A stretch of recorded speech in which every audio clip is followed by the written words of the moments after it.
अब बात करते हैं कि कैसे आप अपने मूत्र पे नियंत्रण रख सकते हैं। इसमें सबसे पहली चीज़ है पेल्विक फ्लोर एक्सरसाइजेस। ये जगह आपके पैरों के बीच की जगह है। इसमें सबसे जो कारगर एक्सरसाइज है वो है कीगल।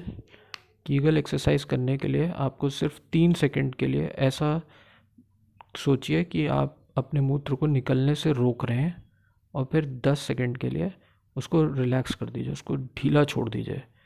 ऐसे ही आप कम से कम 10 बारी करिए। धीरे धीरे वो एरिया आपका स्ट्रॉन्ग होता जाएगा। और इसके साथ साथ आपको पेट की, कमर की और अपने बटक्स की भी एक्सरसाइज खूब करनी है। इससे ये एरिया स्ट्रॉन्ग होएगा और आपको मलमूत्र पे बहुत अलग असर पड़ेगा। आप दवाइयों का भी सेवन कर सकते हैं जिससे कि आपका कम मूत्र बने और आपका जो मूत्र की थैली है वो ज़्यादा अकड़े ना। अकड़न के कारण भी कभी कभी मूत्र अपने आप बाहर आ जाता है।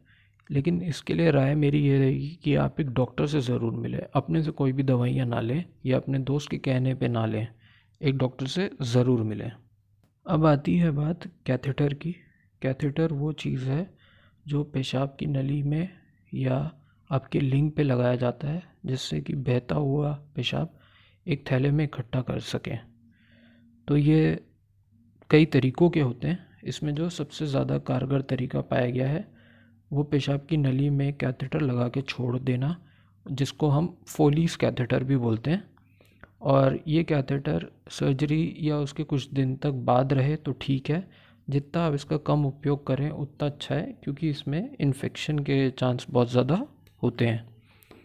फोलीस के बाद एक चीज़ होती है CIC, जो कि आपको हर 4 घंटे में एक पाइप अपने पेशाब की नली में डालना होता है और पेशाब उससे निकलेगा बाहर और फिर आप उस पाइप को हटा सकते हैं। ये बहुत अच्छा कारगर तरीका है, लेकिन ये किसी यूरोलॉजिस्ट, किसी अच्छे डॉक्टर के नेतृत्व में ही करनी चाहिए। अपने से करने की खुद कोशिश मत करिए, क्योंकि आपको नहीं पता कि आपको क्या तकलीफ़ है और कैसे वो पाइप डालना है, किस नंबर का पाइप डालना है। तो एक अच्छा यूरोलॉजिस्ट ही आपको इस चीज़ में बेहतर गाइड कर पाएगा। फिर उसके बाद आता है कॉन्डम कैथेटर। तो ये कॉन्डम कैथेटर ये होता है कि एक कॉन्डम होता है और जो कि आपके बैग से जोड़ दिया जाता है।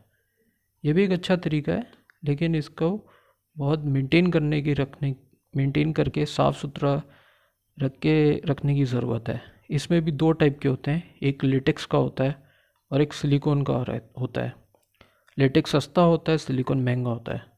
और सिलिकॉन वाला ज़्यादा कारगर होता है, वो ज़्यादा बेहतर है, वो ज़्यादा शरीर पे दोष नहीं डालता। तो मेरी राय होगी कि आप सिलिकॉन की तरफ जाएं। अगर ये सब तरीके आप अपने से खुद नहीं कर पा रहे हैं, आपका हाथ कारगर नहीं है, तो आप SPC करा सकते हैं। SPC सुप्रा प्यूबिक कैथेटर को कहा जाता है, जो कि एक तरीका होता है जहाँ पे सर्जिकली एक रास्ता बनाया जाता है आपके पेशाब की थैली से सीधे बाहर की तरफ। तो वो पाइप उससे जुड़ा रहता है।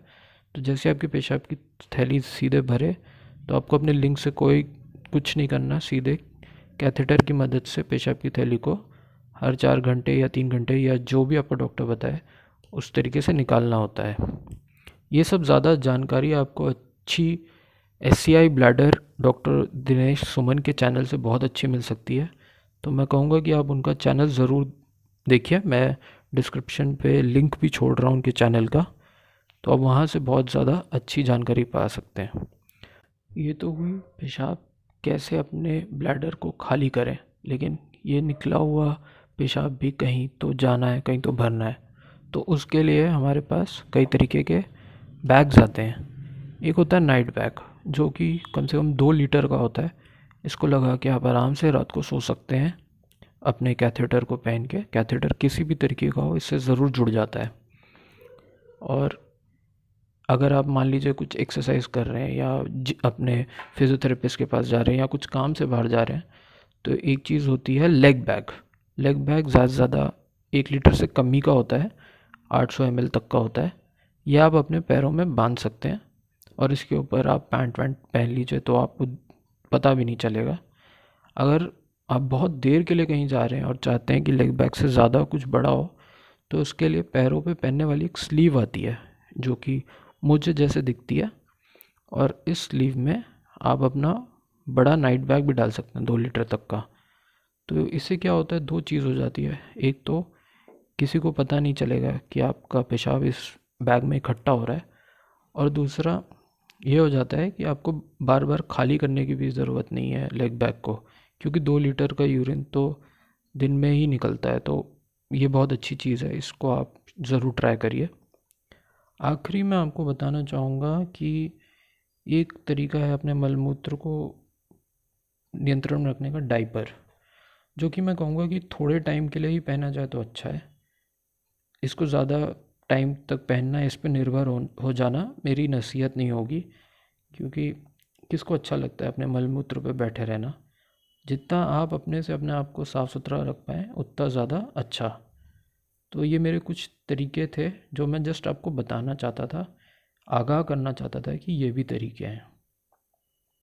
मेरी आशा है कि आप इस वीडियो से सीखें कि कैसे इस चीज़ को आपको संभालना है, कैसे इसके साथ जीना है और आगे बढ़ें, रुके नहीं। क्योंकि अगर आप जिंदा हैं तो उसका कुछ कारण है, और वो कारण आपको ढूंढना है और आगे बढ़ना है। तब तक मिलते हैं अगली वीडियो में।